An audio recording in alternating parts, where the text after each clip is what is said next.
I know you worked extremely hard today. I think I have seen you already 3 or 4 times, and I know we have had so many sessions. Well, I could say the same for you, Mr. President. We've been together most of the day, Yeah. and I'm very happy that we had this opportunity to have at least a chat about some of the issues of the day.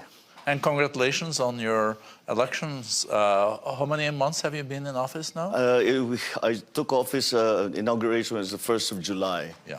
So more or less 6 months. 7 months now. How has it been? As expected, or better, or worse? Well, pretty much as expected. I have the advantage of having spent years watching my father being president. So I had a very good idea of what it entailed. Now, of course, it's different from a son watching his dad doing his job as you yourself doing that job. So it's like I'm in the same setting, but playing a different role. But at least I know what needs to be done, and I have a fair idea how it used to be done anyway. And so I have models that I can follow, templates that I can follow. But in your father's time, there was no social media. No social media.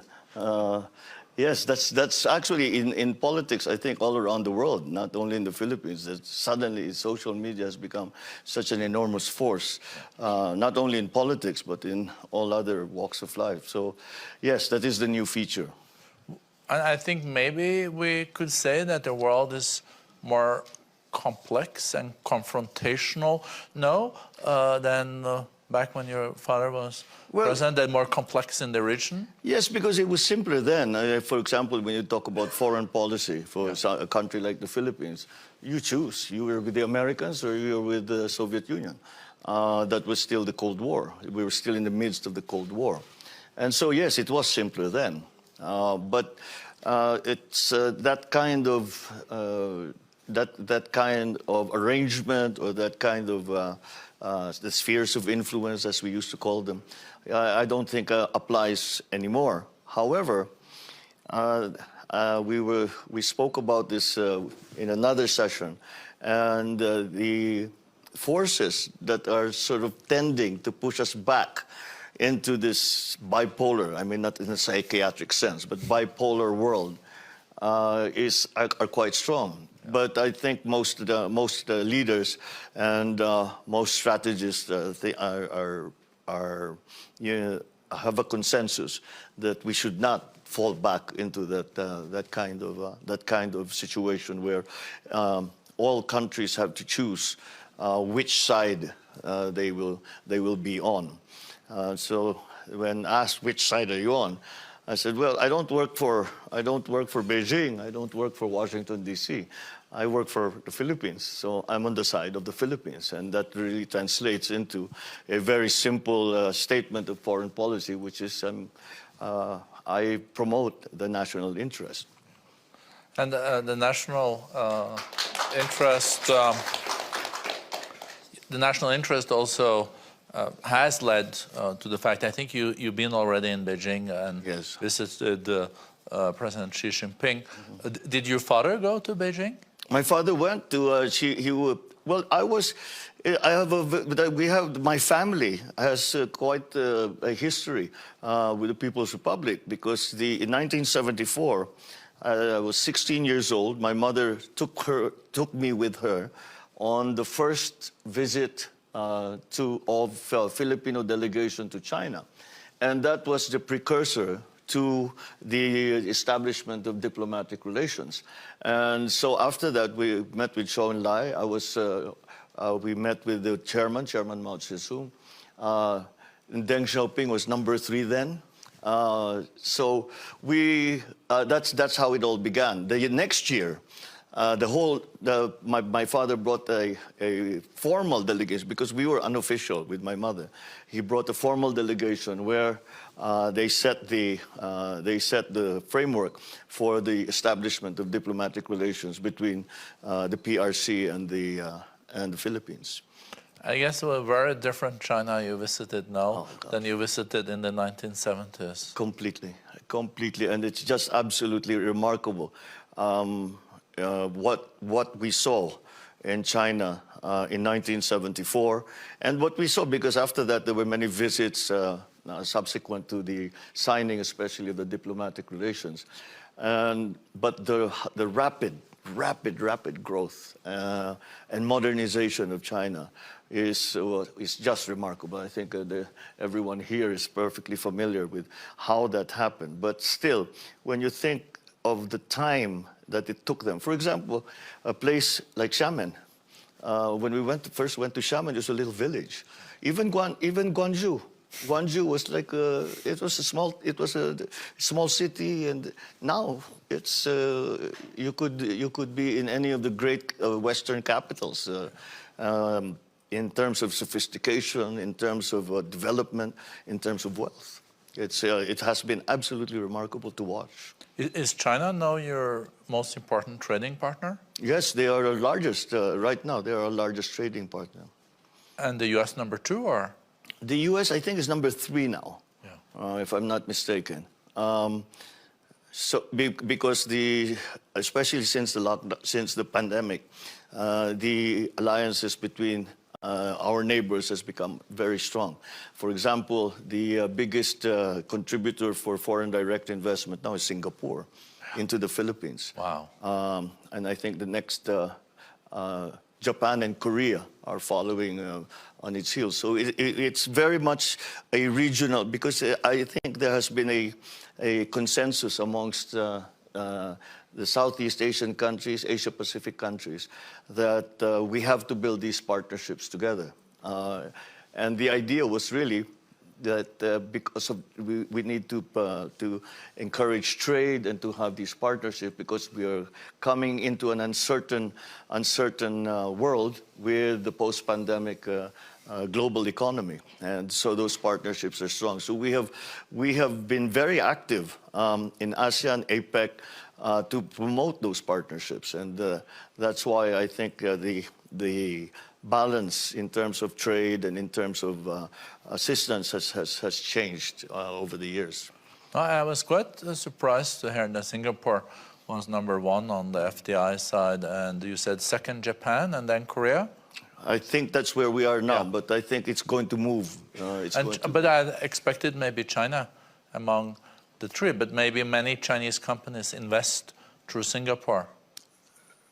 Yes, well, they invest everywhere. I mean, you know, before the pandemic, the economic activity of China in other places, because they were with the rapid growth that they had planned for themselves, the demand for resources, mineral resources, all kinds of different resources that they cannot produce as quickly as they needed.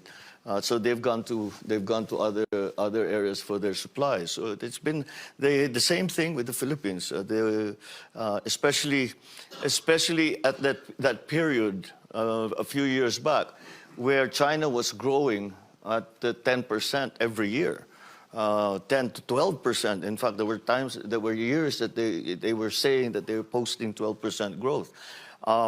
And that was the time that China was really hungry for all the different resources. Energy, for example, building materials, for example, minerals, for example. All of this was in high demand by the Chinese economy. But it's incredible that I think now Philippines is the fastest growing of the ASEAN countries. I think in ASEAN, I think we're still the fastest growing. Yeah, around 7-8%. But since China is also such an important market for you, how do you explain that when China now has been growing a bit slower, that you have maintained or created such an impressive growth? Because that's not the situation in the rest of the world, because the growth has been going down. Well, it's a deliberate effort on our part. Because when we look at the alarming numbers such as debt to GDP ratios in the Philippines, although I always say we are doing better than our neighbors. The numbers is 62%. It is now.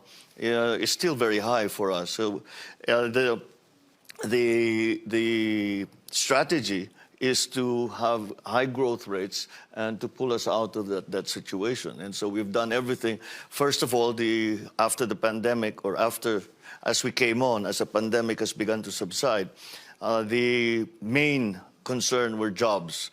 And that was one of the areas. And we concentrated on the MSMEs, the micro, medium and to medium scale enterprises, micro, small, medium scale enterprises, because that comprises such a large part of our economy. And it's the same in most ASEAN countries. And I think that's where the growth is coming from. So we were always very worried that of the talk that we were hearing on the forecasts on the international on the economies of different countries. And we kept hearing, especially later last year, we kept hearing about a recession that would be coming. So we kept looking very closely at our unemployment rate, which is now running at 4.1, 4.2%, and this is coming down. And in fact, our unemployment rate now is lower than it was before the pandemic. So we estimate that we have created about 2 million jobs since then. So as long as in my theory, my belief, and I think I'm right in that, is that as long as the unemployment rate stays low, then the recessionary forces are something that we can resist. And so that's why I think that gives a good foundation for growth. But what are the key growth areas? Well, we have. Let me talk about the areas that did well during the lockdowns, the strict lockdowns in the pandemic, the past 2 years. One of the businesses that was business processing, the BPOs. That kept going simply because of the nature of the technology. People could work from home. The other area that has been very active and continues to grow is mining, that side of that part of the economy. We have been a traditional exporter, manufacturer and exporter of semiconductor products, of chips, and that continues to be an important factor. But the Philippines also has a very specific advantage in that we have approximately 10 million, maybe more, overseas workers that are working all over the world and who remit to their families, so that who remit money to their families. And that has been, in the times of real difficulty for the economy, that has really been a buffer for us. The remittances now comprise about 9% already of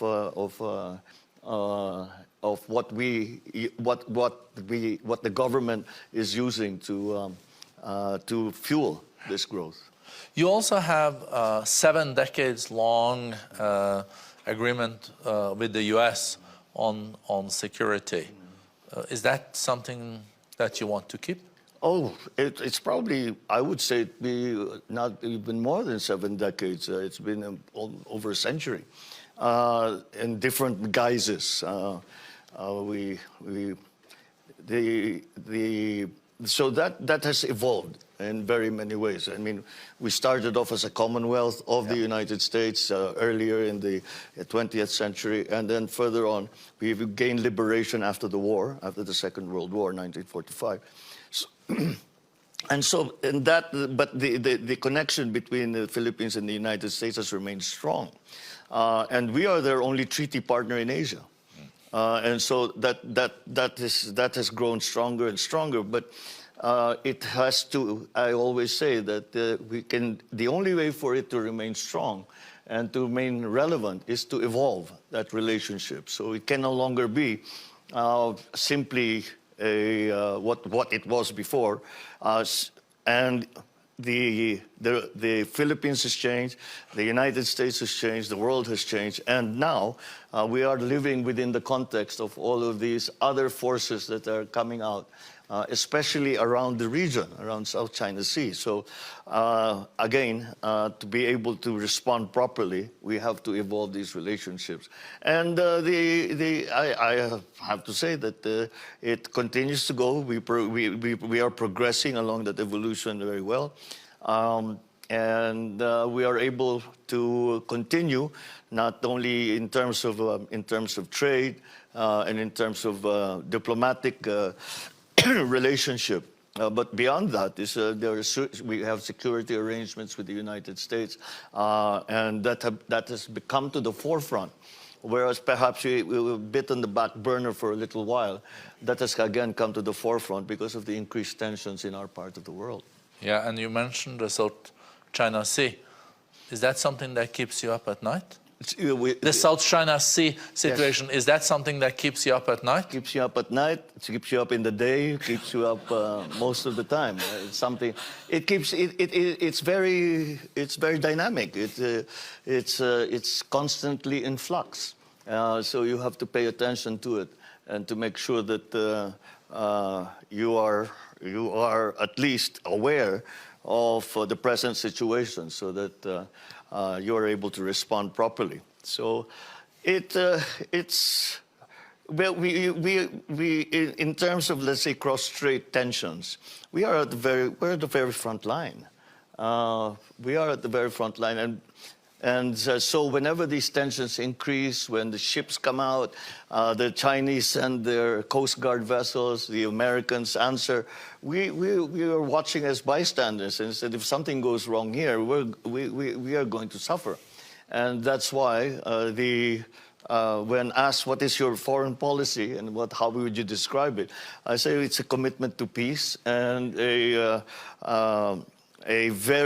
hewing very, very close and guided very, very closely by our national interests, as I mentioned before. Well, if I may, did the South China Sea complex come up in your conversations in Beijing with the President Xi Jinping? There is no way to avoid it. There is no way to avoid it. We describe it I suppose, in diplomatic language as one part of our relationship, but it is an important and unavoidable issue that we have to ventilate, and we cannot sort of sweep it under the rug and pretend it's not happening, because there are effects not only in the diplomatic sense, not only in the security sense, but even in the livelihood of our citizens. So it is unavoidable to speak about that, and I would not be doing my job if I did not bring up these issues with President Xi when I had the opportunity. And what is your main concern related to this? Is that these islands, or is it your fishing vessels, or is it the principles for what defines what is Filipino territory and what is Chinese territory? All of the above. Okay. All of the above. Did I miss anyone? All of those issues are open issues right now. So in terms of the territorial, let's say that we have no conflicting claims with China. What we have is China making claims on our territory, and that is how we approach the problem that we find. Because we've established our baselines. They were the baselines as was drawn out was given to the UN, and UNCLOS has accredited those baselines as the baselines of the Philippines. And we lived with them for many, many years without a problem. And suddenly things had changed. So I suppose China has some strategic concerns that have caused them to do this. So it is, again, we are always, if you have been listening to the ASEAN pronouncements, it is always the rule of law. It is always UNCLOS that we talk about, because it's not only the Philippines who has these issues with China. amongst the ASEAN members. And so that is the approach. I mean, some people say, even within the Philippines, that we should do more. And I said, what do you want to do? Go to war? Nobody wants to go to war. We don't. China doesn't. The United States doesn't. So, but just having the tensions increase in the region already has an effect on trade, on all of the exchanges that we have within ASEAN, within the region, with China, with the United States, and now with the agrupations that are being formed with Australia, with Japan, with South Korea. Once again, these are the elements that now have made the situation there very, very dynamic, very, very complex. And we are hoping to simplify them as much as possible if we can. But they are not simple problems, and because of that, there are no simple solutions. And there are players that come in from everywhere, from Europe, the United States. So that is what we have to deal with in the region.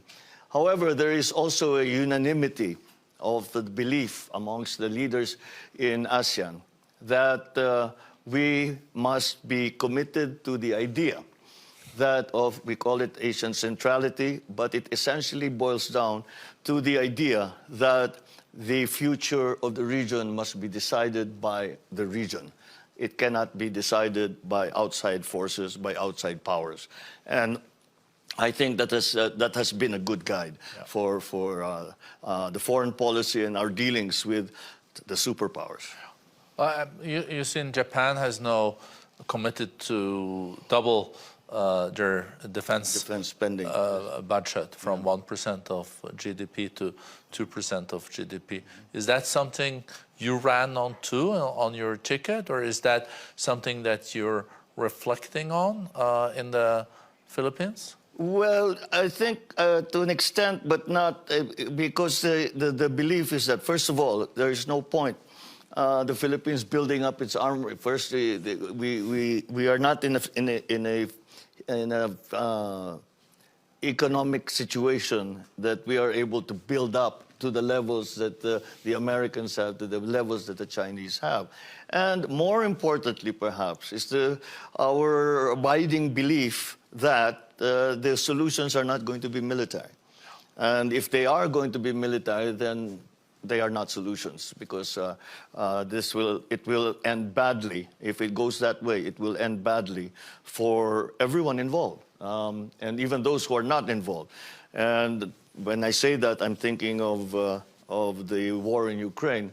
We were quite, I think all of us were quite surprised, especially us in the Philippines, to think that a war in Eastern Europe would affect agriculture in the Philippines. And I guess it just goes to show how well connected that is. But like I say, if a similar situation would arise in the region, then it would be, actually, I would say it would be disastrous for the rest of the world as well. Not only for the region, but for the rest of the world. No, and as you said, Mr. President, the way you see it is territorial claim on your territory that has been agreed on. So was there any understanding for that perspective when you were in Beijing? Well,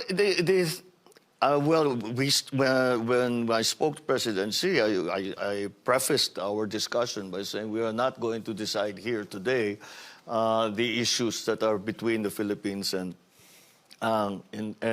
China in terms of territoriality. And so I chose to raise issues that have a good possibility of actually being resolved. And these are the incidents that have been happening in the South China Sea between our Coast Guard, between the Chinese Coast Guard, between our fishing boats, and of course, every so often the American vessels, the American Navy that comes in, when they feel that they have to project a presence in the area. So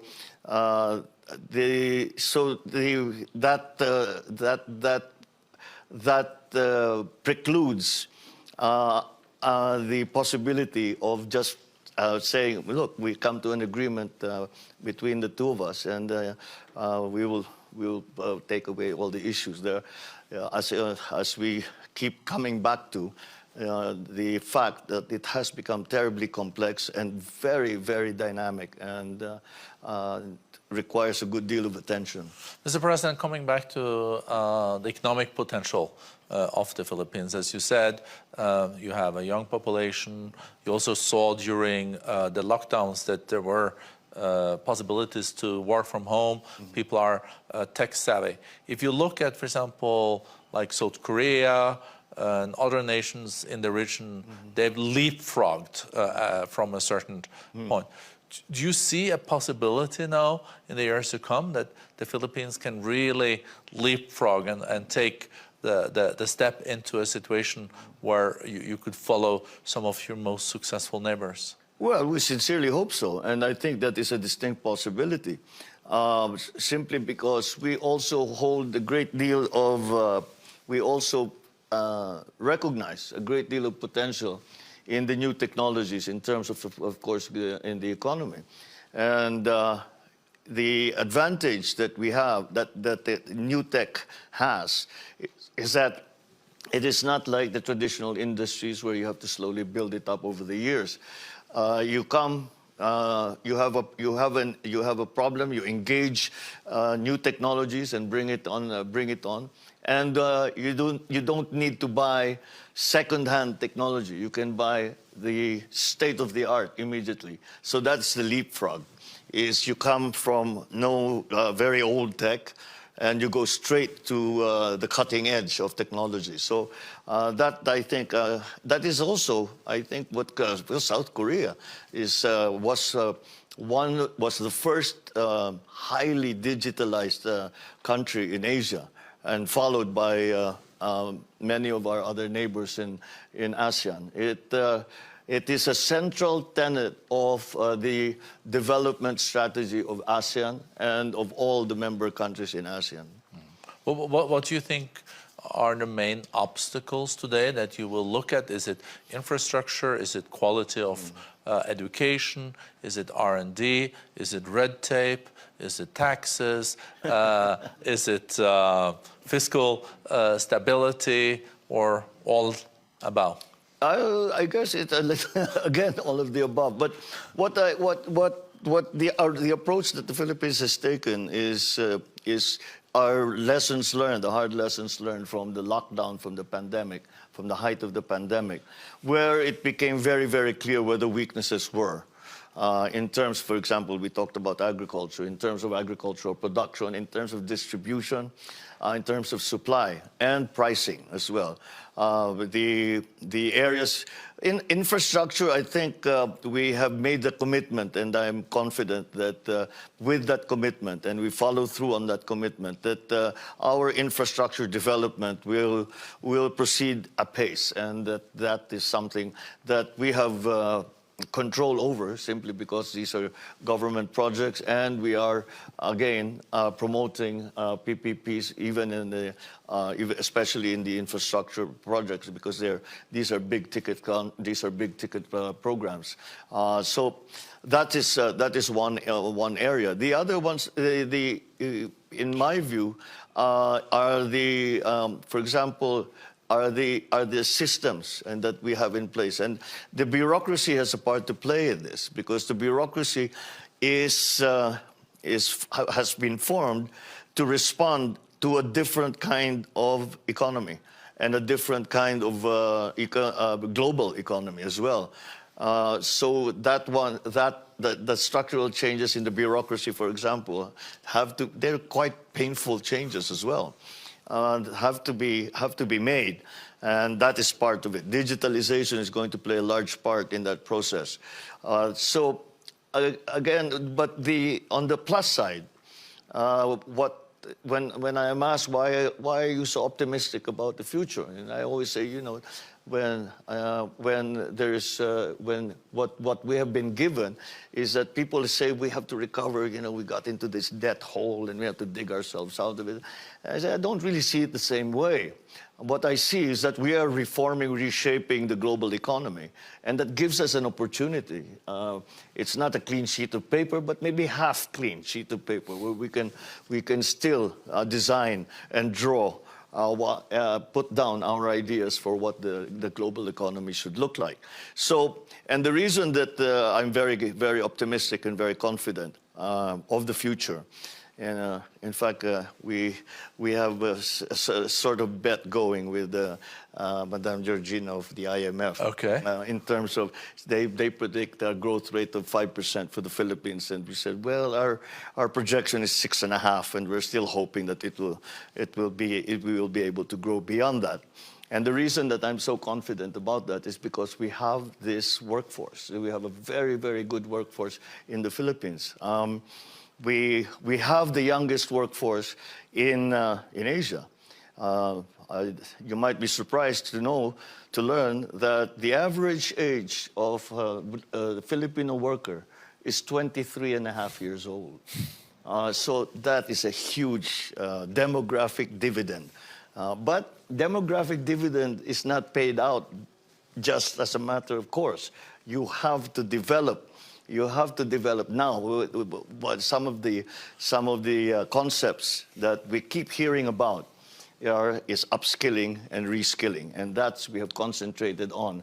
But again, the raw material in terms of our workforce is very advantageous. Our workforce is well trained. Our workforce is sophisticated, very English speaking. Quite in terms of technology, I would say that we are on equal footing as any other country. So that is where my confidence comes from, and that is the confidence that I hope to exude sufficiently to bring that confidence also to all of you and all of our potential partners in the world. No, thank you. It's been a fascinating discussion. I guess just to round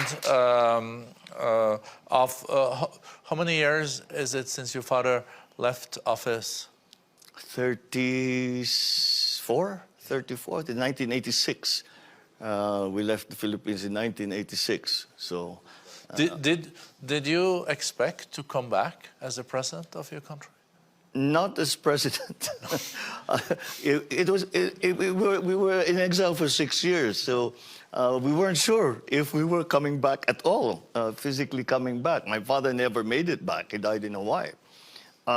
So that, yes, that was a very trying time. Those were dark days for the family, and I dare say even for the country. But you didn't have an ambition to become a president of your country back then.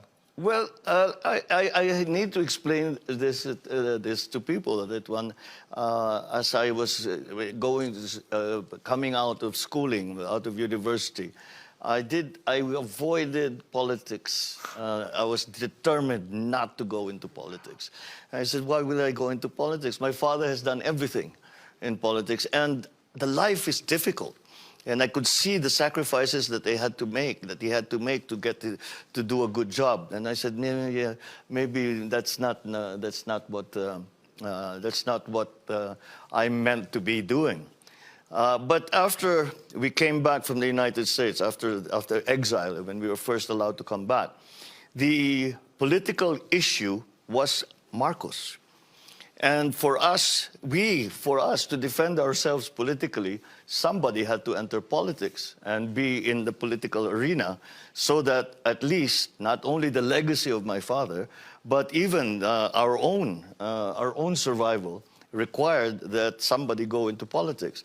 And so upon arrival in 91, the following election was in 92, I immediately ran for congressman in our province and House of Representatives. And, like I always say, it's not where this is. If you had asked me when I was 23, 24, 25 years old, will you enter politics? Before you finished asking the question, I've already said no. No, no, no. But, you know, life takes you to certain, to places that you did not expect. And so once I was entrenched in the political arena, I said, well, if you're going to do this, you better do it well. You better be president. Well, every lieutenant wants to be a general, right? Every clerk wants to be the CEO. So I'm saying, if I'm going to be in politics, let's do the best we can and take it as far as we can take it. So we just never stop. But you know, this is your career now. So work hard at it and do it well. Do it as the best that you can. And I was blessed that the Filipino voting population, the voters, Filipino voters, agreed with the message that we put out during the campaign and returned a very strong mandate for the presidency. No, congratulations on that, and also thank you for sharing this with us here today, and thank you for coming to Davos. Thank you, Mr. President. Thank you, Mr. President. Thank you very much indeed. Thank you.